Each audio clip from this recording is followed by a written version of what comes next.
नमस्कार। आपकी अदालत में हम हाजिर हैं एक नया मुकदमा लेकर। आपकी अदालत में आज पेश करेंगे गुजरात के मुख्यमंत्री नरेंद्र मोदी को। नरेंद्र मोदी इन चुनावों के बाद अपना एजेंडा बदलने की कोशिश कर रहे हैं, इसलिए इल्जामात भी नए हैं, सवालात भी नए। पेश है आपकी अदालत में गुजरात के मुख्यमंत्री नरेंद्र मोदी।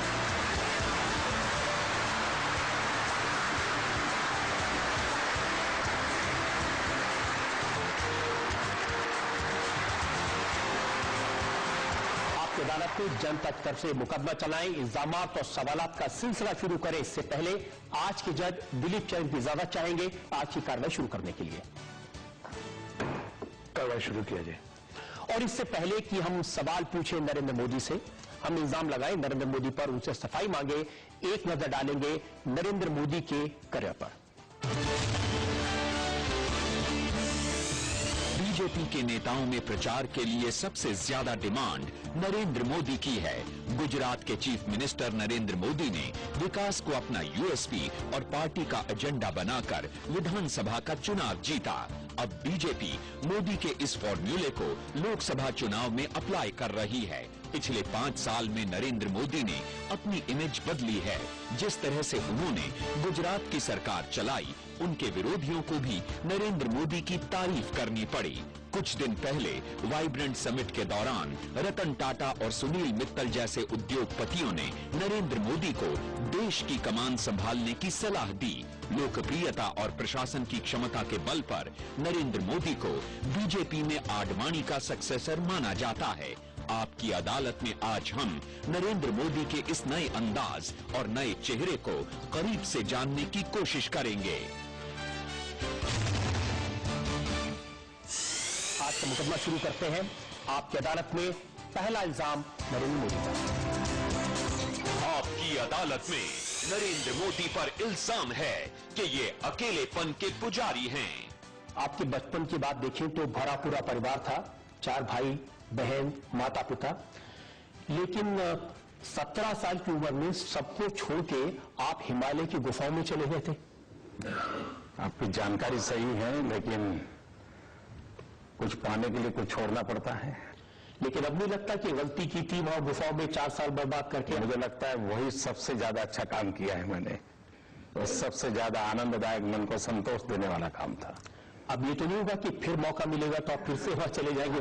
मौके की प्रतीक्षा में। आप संन्यास की बात करते हैं, लेकिन मैंने सुना कि जब आप गुजरात में जाते हैं तो लड़कियां अपने गाल आगे कर देती है, वहां पर ऑटोग्राफ कर दीजिए। अब उन बच्चों को मेरी जिंदगी का पता नहीं है और मांगते हैं ऑटोग्राफ अलग अलग, जैसा उनको जो जगह मिल जाए वो आ जाते हैं। उनको लगता है कि बच्चों को लगता है कि गाल पर करेंगे तो सारी दुनिया देखेगी कि आज मोदी जी के हस्ताक्षर मेरे गाल पे है, तो दुनिया को दिखाने के लिए उनको अपना भाल पे या गाल पे या हाथ पे वो करवा देते हैं बच्चे। तो कभी ऐसा नहीं लगता कि कुंवारे रहकर गलती कर दी? हो सकता है शायद ये कुंवारे होने का फायदा हो।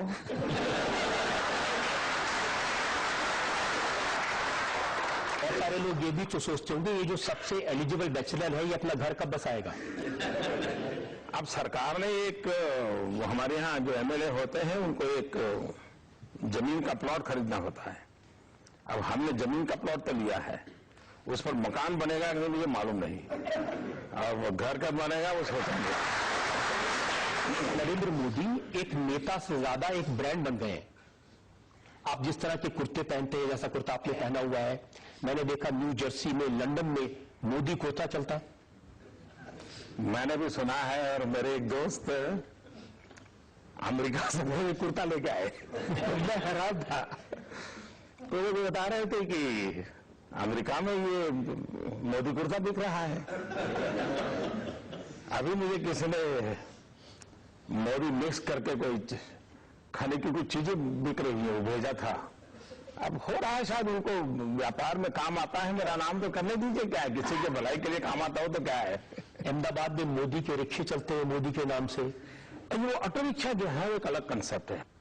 उस ऑटो रिक्शा में आप जाएंगे तो आपको चॉकलेट देता है, बिस्लरी का पानी देता है, टेलीफोन की व्यवस्था देता है ऑटो रिक्शा में, और अगर आपका मोबाइल फोन चार्ज करना है तो चार्जिंग की व्यवस्था देता है।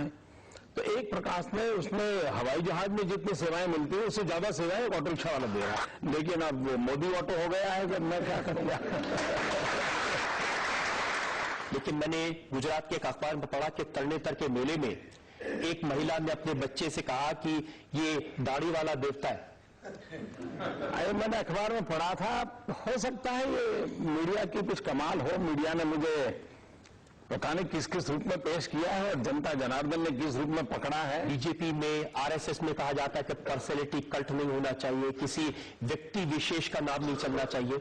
मैं मानता हूं मनुष्य को देवता के रूप में नहीं मानना चाहिए, व्यक्ति पूजा नहीं होनी चाहिए। राजकोट में एक जगह है जहां पर आपके नाम का मंदिर बना दिया है। दरअसल क्या है कि ये जो सांप सपेरे वाले लोग हैं जो भटकते रहते थे, मैंने एक अभियान चलाया बच्चों को पढ़ाने का।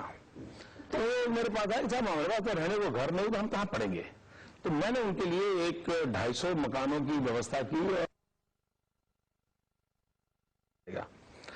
अब उनके बच्चे आज कंप्यूटर चलाते हैं, तो उनके मन में भाव आ गया। लेकिन वो अब मंदिर देखोगे, मंदिर बनाने की उनकी वो न हैसियत है ना, ऐसा बनाया है। लेकिन अब वो फोटो रखे हैं और बच्चे जाते हैं तो नमस्ते करके जाते हैं उस फोटो के सामने। अब मीडिया ने उसको बड़ा उछाल दिया है। तो एक अच्छा काम दुनिया के सामने लाने के बजाय वो मंदिर वाली कथा चालू कर दी। मैं बड़ा परेशान हो गया। लेकिन मीडिया में तो आमतौर पर आपकी आलोचना होती रही है। अगर किसने कोई अच्छी बात लिख दी वो भी आपको पसंद नहीं आ रही है? देखिए, इसको मैं अच्छी नहीं मानता हूं। ये चीजें देश का भला नहीं करती हैं। किसी एक आदमी ने कहीं फोटो निकाल दी, किसी एक आदमी ने मंदिर बना दिया, वो हमारी पहचान नहीं है। आप क्या इमेज चाहते हैं? आप क्या बताना चाहते हैं कि मैंने क्या किया? मैं मेरी इमेज नहीं चाहता, मैं मेरे गुजरात की इमेज चाहता हूं। मैं चाहता हूं दुनिया माने कि गुजरात सब कुछ कर सकता है और जो आज गुजरात कर सकता है देश भी कर सकता है। मैं एक विश्वास पैदा करना चाहता हूं और मुझे गुजरात की इमेज में इंटरेस्ट है। मुझे मेरी इमेज में समय बर्बाद नहीं करता।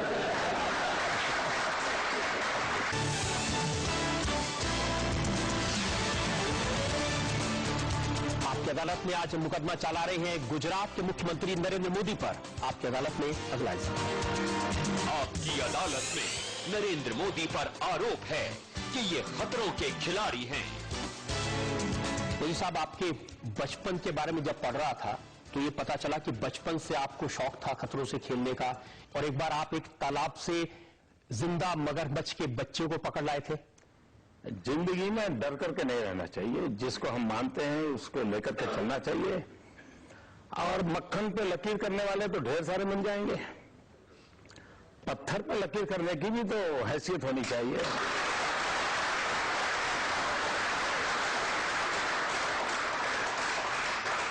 लेकिन आपने ऐसी लकीर खींची है कि कांग्रेस के नेता कहते हैं ये पिराना मछली है, ये दूसरों को खा जाती है।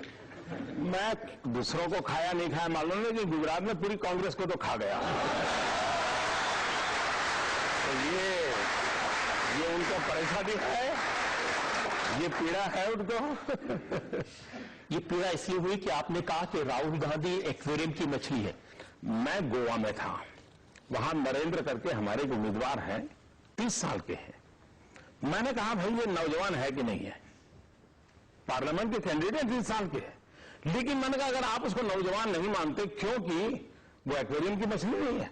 मैंने कहा वो, अब गोवा था तो मुझे मछली ध्यान में आ गई। मैंने कहा वो समुद्र की लहरों पर तूफान के सामने लड़ करके आ गया है, वो नौजवान है, वह भी देश का भविष्य बदल सकता है। लेकिन शायद मेरी हर बात को टोपी पहन करके वो पब्लिसिटी लेना चाहते हैं, सिंपैथी गेन करना चाहते हैं, ऐसा मुझे लगता है। और कांग्रेस की स्ट्रेटेजी हो सकती है। क्लब ऑफ मिलियनेयर है, इसको जो ऑस्कर मिला आपने उसका भी कांग्रेस से हिसाब मांग लिया। भाई मैंने बधाई दी है कांग्रेस को। अगर कांग्रेस पार्टी 60 साल राज न करती तो हिंदुस्तान में स्लम न होते, स्लम न होते तो स्लम डॉग फिल्म न होती, फिल्म न होती तो ऑस्कर न मिलता। तो मैं कांग्रेस को बधाई देता हूं, उससे भी उनको बेचैनी होती है। मैं क्या करूं?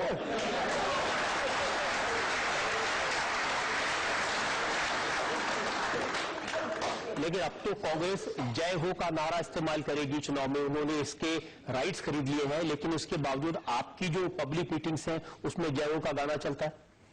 भैया हम तो जीवन भर लगे हुए हैं, भारत माता की जय हो उसी के लिए हम लगे हुए हैं। अब कांग्रेस को भारत माता की जय हो के बजाय खुद की जय हो में लगी है तो देश की गलत कैसे उतरेगा जी। कांग्रेस ने 38 साल के राहुल गांधी को जनता के सामने पेश किया है।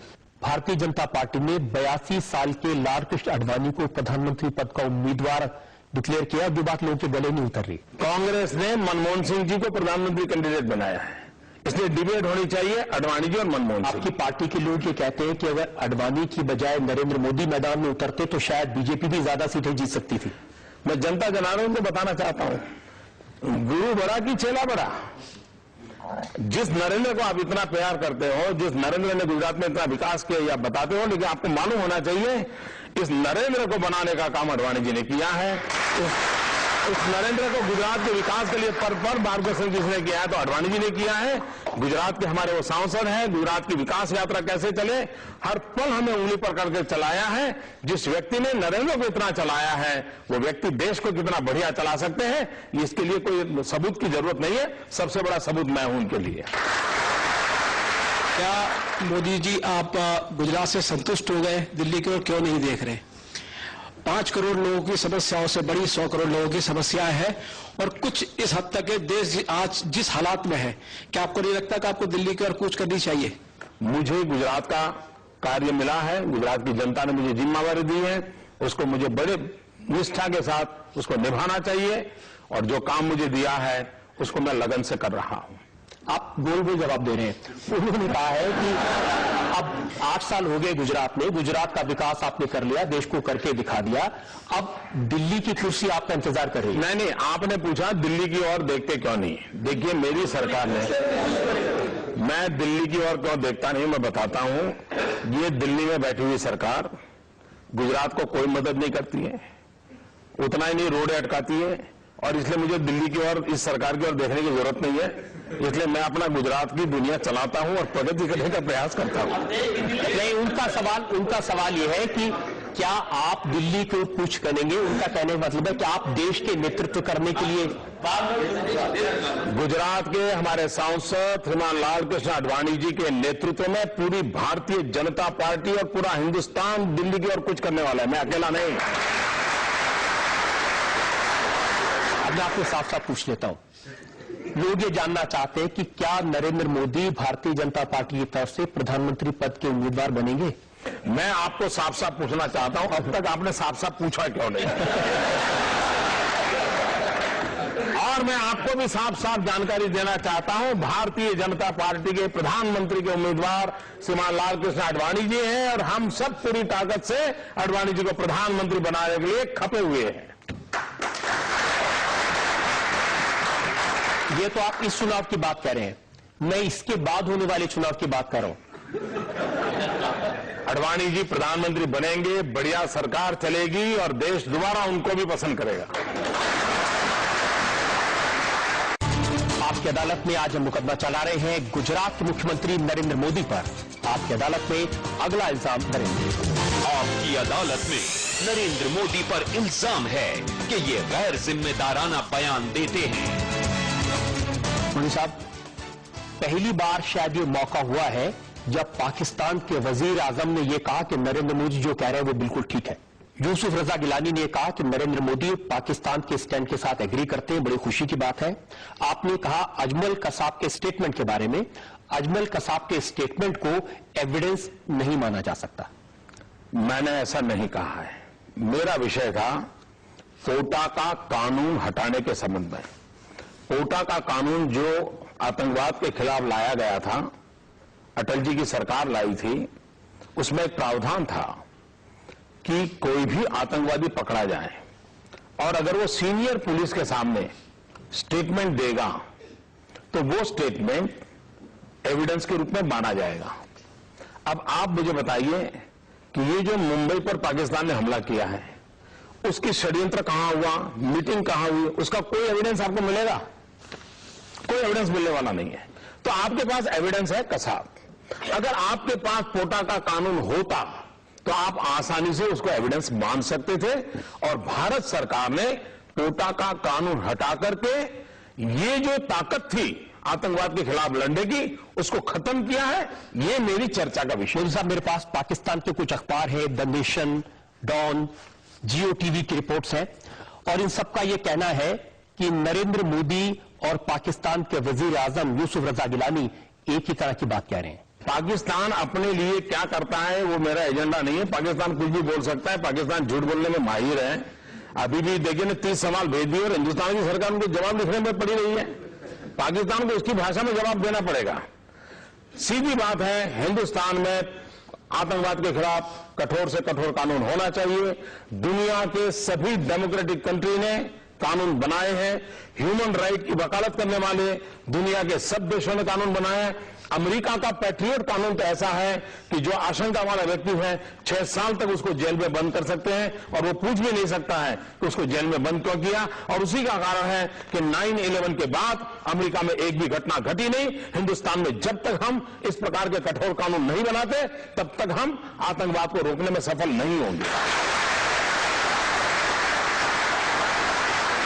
लेकिन आपका एक और बयान है जिसका जिक्र पाकिस्तान के अखबारों में किया है। आपने कहा कि जब तक अंदर से कोई मदद नहीं मिलती इतना बड़ा अटैक नहीं हो सकता था, और इसका जमकर इस्तेमाल किया पाकिस्तान ने। मेरे बयान के 1 घंटे के बाद मुंबई के पुलिस कमिश्नर का बयान आया है कि 15 लोग थे जिन्होंने लोकली उनको सपोर्ट किया है, लॉजिस्टिक सपोर्ट दिया है। किसी ने रास्ता दिखाया होगा, किसी ने होटल दिखाई होगी, कोई ले गया होगा। ये मुंबई पुलिस कमिश्नर का बयान है और मेरा भारत सरकार को यही कहना है, अभी भी कहता हूं, दोबारा कहता हूं कि पाकिस्तान पर दुनिया भर के अंदर इस मुद्दे को लेकर के जितना सच्चाई कह सकते हैं करना चाहिए। लेकिन साथ साथ हिंदुस्तान में वो कौन लोग हैं जो पाकिस्तान से आकर के घुसे हुए हैं या हमारे हिंदुस्तान के हैं जो इस प्रकार से पाकिस्तान को मदद की है, उनको नंगा करके निकालना चाहिए और उनको फांसी के तख्त पर चढ़ाना चाहिए। देश के अंदर कोई ऐसी गद्दारी नहीं कर सकता। और ये मैं आज भी डंके की चोट पे बोलना चाहता हूं, हिंदुस्तान में मदद बिना कोई आदमी बाहर का आए करे के चला हवाई जहाज में आकर के बम्बई नहीं करके गया है क्या? सामान्य आदमी को समझ आता है, कोई तो होगा जिसने उसको रास्ता बताया होगा। पहले रेकी करने आएंगे तब किसी ने बताया होगा। और पुलिस बोलती है, मुंबई पुलिस ने ऑफिशियल कहा है कि 15 लोगों की मदद तो हुई है। तो चर्चा का विषय यह होना चाहिए कि ये दिल्ली की सरकार वोट बैंक की राजनीति के खातिर ये लोगों को खोजने की बात में ढिलाई क्यों करती है। लेकिन दिल्ली की सरकार तो ये कह रही कि ऐसा लगता है कि नरेंद्र मोदी पाकिस्तान के टच में है। वैसे तो मेरा पूरा राज्य पाकिस्तान के टच में है, क्योंकि हम गुजरात और पाकिस्तान पड़ोस में है। तो हमारा तो पूरा राज्य उनके टच में है और हम उनके कारनामों को जानते हैं और जानना भी चाहिए। कोई ऐसा स्टेट होगा क्या कि दुश्मन देश क्या कर रहा है उसकी जानकारी न रखे? ऐसा हो सकता है क्या कोई देश? वो दिल्ली वाले हो सकते हैं, हम नहीं हो सकते। हम तो जागेंगे, बराबर ध्यान रखेंगे। और मैं चाहता हूं कि इन दिनों आतंकवाद के खिलाफ एक मन बनाकर लड़ा जाए, इसलिए मैं राजनीतिक बयानबाजी करना नहीं चाहता हूं, लेकिन आतंकवाद के खिलाफ एक माहौल बनाना बहुत आवश्यक है, मैं साथ मानता हूं। लेकिन राजनीतिक बयानबाजी तो आप करते हैं जब आप इलेक्शन के लिए स्पीचेस देते हैं, जब आप पब्लिक मीटिंग्स करते हैं। आप कहते हैं कि उग्रवादियों पर अगर नकेल कसनी है तो भारतीय जनता पार्टी को वोट दो। वो तो आतंकवाद को खत्म करने के लिए नहीं, राजनीति थोड़ी है। आतंकवाद को खत्म करना है, यही करना है भाई। आप बोल रहे हैं आतंकवाद को खत्म करना है, तो खत्म करने के लिए जो कर सकते हैं उसको काम दो। पूरा देश को कहना चाहिए का राजनीति थोड़ी है। लेकिन आतंकवाद को तो आपने ये राष्ट्र नीति है, ये राजनीति नहीं है भैया। राष्ट्र के हर व्यक्ति को सुरक्षा चाहिए और ये करना चाहिए। जो नहीं करते उनको पूछो कि भाई आप वोट बैंक की राजनीति के खातिर आतंकवाद को ये पनपा की क्यों देते हो? तो ऐसा तो नहीं है कि आपके राज्य में आतंकवादी हमले न हुए हो? गुजरात में आतंकवादी आए, उनको समझ आ गया कि गुजरात जाने का क्या खमियाजा भुगतना पड़ा। 21 दिन के अंदर हर एक को खोल करके रख दिया, चमड़ी उधेड़ करके रख दी और उनके आकाओं को पकड़ के लाए। हिंदुस्तान में केरल से लेकर के कश्मीर तक, केरल से लेकर के कश्मीर में हर राज्यों से उनके जितने आका थे वो पकड़ लिए। और गुजरात में आतंकवाद की घटना घटी, उसका नतीजा ये हुआ कि देश की सब सरकारों को 5 साल से आतंकवादी घटनाएं घटती थी, लेकिन वो किसी को पकड़ते नहीं थे। गुजरात में पकड़ने के बाद उनको पकड़ने के लिए जाना पड़ा और उसके बाद देश भर में पकड़ने की बात शुरू हुई। तो गुजरात का एक बहुत बड़ा कंट्रीब्यूशन रहा है और सिमी के पूरे नेटवर्क को, उनके सारे आकाओं को पकड़ कर रख दिया हमने। तो देश की बहुत बड़ी भलाई का काम किया गुजरात ने। आप कहते हैं अपनी पब्लिक मीटिंग्स में अगर बीजेपी की सरकार सत्ता में आएगी तो अफजल गुरु को फांसी भी लटका दिया जाएगा। ये आतंकवाद का इस्तेमाल नहीं है सियासत के लिए? अफजल गुरु को फांसी नहीं देनी चाहिए क्या देश में इस चीजों की लोकतंत्र में डिबेट होनी चाहिए नहीं होनी चाहिए? क्या डिबेट होनी चाहिए? मोदी कुर्ते की डिबेट होगी क्या? देश में लोकतंत्र में मोदी कुर्ते की डिबेट करोगे क्या? हर सियासत में क्या हो रहा है, क्या होना चाहिए, इसी की तो डिबेट होनी है। And this is the true democracy. और चुनाव लोकतंत्र का सबसे बड़ा उत्सव होता है और उत्सव में बहस होनी चाहिए, इश्यूज की चर्चा होनी चाहिए और ये राष्ट्र नीति से जुड़े हुए हैं। अफजल गुरु को फांसी मिलना चाहिए। मैं यहां के जनता की अदालत को पूछना चाहता हूं, अफजल गुरु को फांसी मिलनी चाहिए? एक आदमी मिलेगा जो कहेगा अफजल गुरु को फांसी न मिले? और कोई मुझे बताएं, हमारे जनरल वैद की हत्या हुई थी, एक पंजाब के लड़के ने उनकी हत्या की थी, उसको फांसी हुई।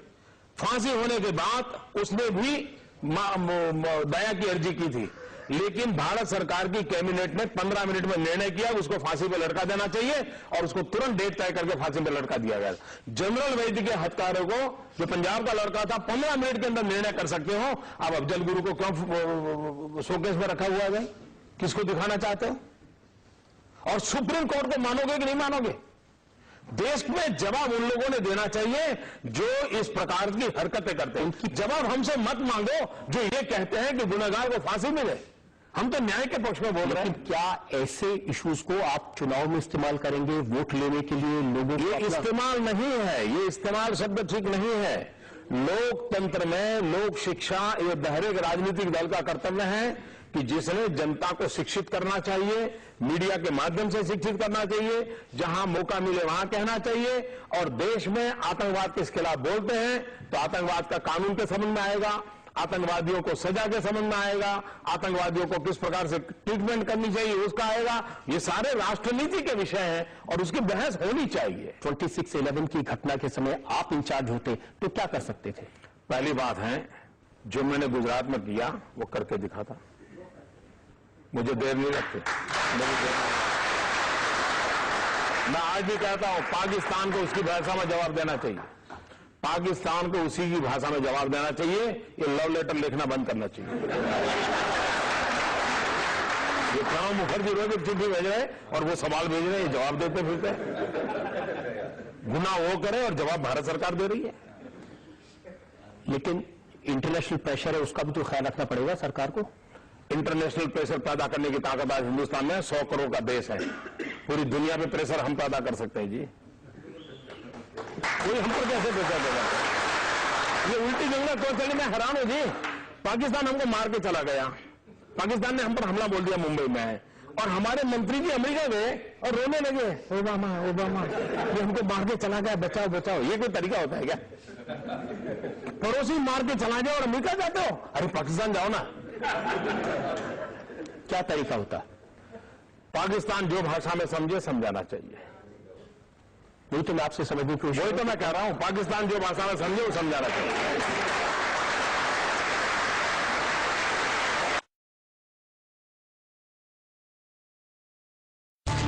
आपकी अदालत में आज जनता के इल्जामात और सवालात के घेरे में है गुजरात के मुख्यमंत्री नरेंद्र मोदी।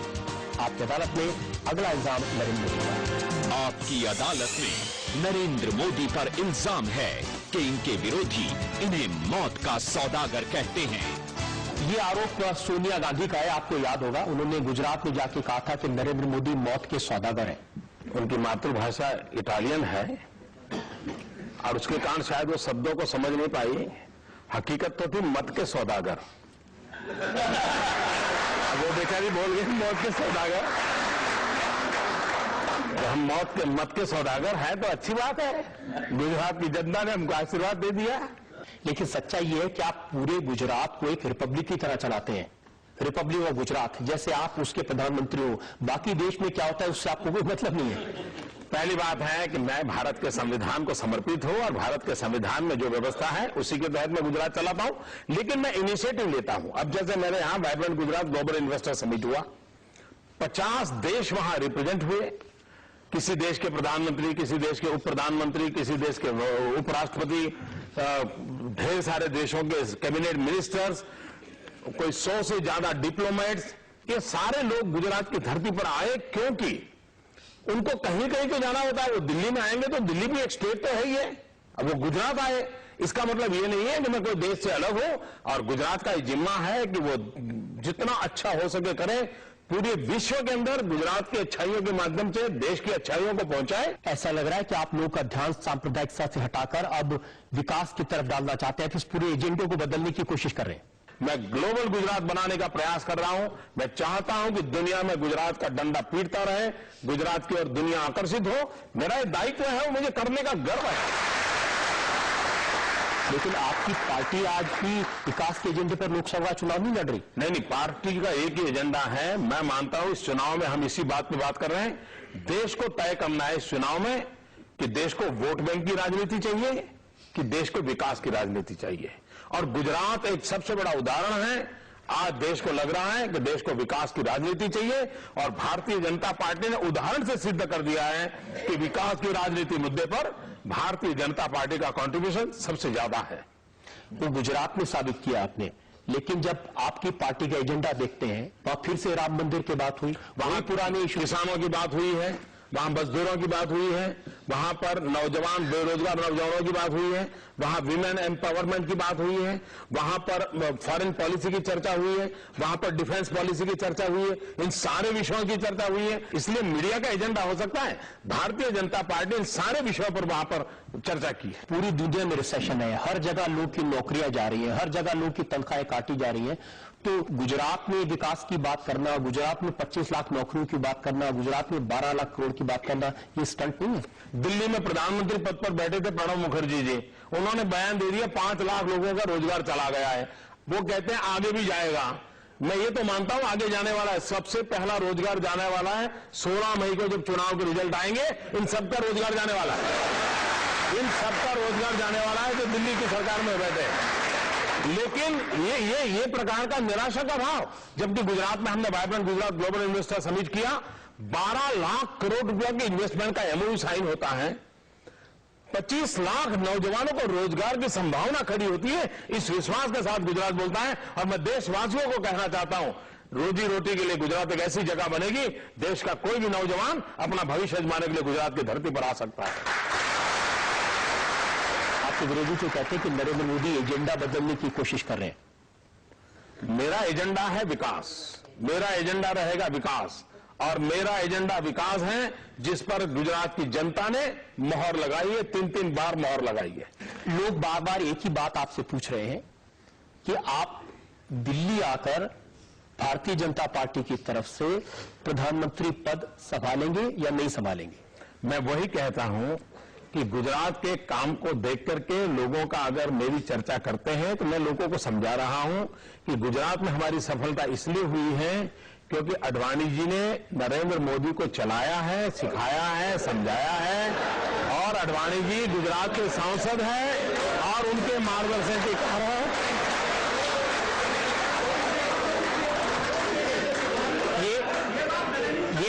ये बात आप लोगों को इसलिए स्वीकार नहीं हो रही है कि जो लोग चाहते हैं इस पारी में नहीं, अगली पारी में सही। देखिए, मैं साफ बताता हूं, राजनीति में कभी भी पारियां वारियां नहीं होती है, वो नौकरी में होती है, मजदूरी में होती है जी। अगली बारी अगली पारी। मैं ये मानता हूं आडवाणी जी के नेतृत्व में देश बहुत प्रगति करेगा, बहुत विकास करेगा, विकास भी करेगा, सुरक्षा भी प्राप्त करेगा, ये मेरा कन्विक्शन है। मेरे नेतृत्व में गुजरात तेजी से आगे बढ़ रहा है। तो साहब ने बहुत कोशिश की आपसे दिल्ली की बात करने की, लेकिन सच ये है कि नरेंद्र मोदी दिल्ली बहुत कम आते हैं। जब दिल्ली आते हैं तो यहां रात नहीं बिताते हैं, वापस अहमदाबाद चले जाते हैं। आपकी अदालत में आज उन्होंने नरेंद्र मोदी पर इल्जाम लगाए उनके नए एजेंडे को लेकर। नरेंद्र मोदी पर नए इल्जामात और नए सवालों पर उन्होंने बेबाकी से हर सवाल का जवाब दिया। हम चलते हैं आज के जज दिलीप चेरिन के पास आज के मुकदमे पर फैसले के लिए। अदालत का फैसला यह है कि Modi is truly the missile man of Gujarat. शायद आडवाणी उनका वॉरहेड हो इस वक्त, और देश में यह सवाल अभी भी रहेगा कि इस इलेक्शन के बाद आगे जाकर गुजरात की प्रगति पे वो कंसंट्रेट करेंगे कि सारा देश के विकास पे जो उनका नया मुद्दा है, इस मुद्दे लेके अगर दिल्ली आना हो तो मुझे लग रहा है कि इस वक्त वो तैयारी पे है, अगले बार शायद वो रेडी होंगे।